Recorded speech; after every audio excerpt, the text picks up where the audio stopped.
त्वमेव सा त्वं सावित्री त्वं देवजननी परा त्ववैव धार्यते सर्वं त्वयैतत् सृज्यते जगत् त्वयैतत् पाल्यते देवी त्वमत्स्यन्ते च सर्वदा विसृष्टौ सृष्टिरूपा त्वं स्थितिरूपा च पालने तथा संहृतिरूपान्ते जगतोऽस्य जगन्मये महाविद्या महामाया महामेधा महास्मृतिः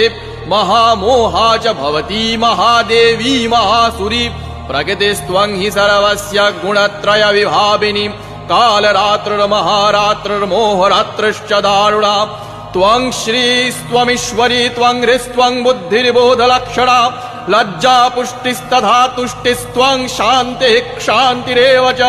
खड्गिनी शूलिनी घोरा गदिनी चक्रिणी तथा शङ्खिनी चापिनी वाणभूषण्डी परिघायुधा सौम्या सौम्यतरा शेष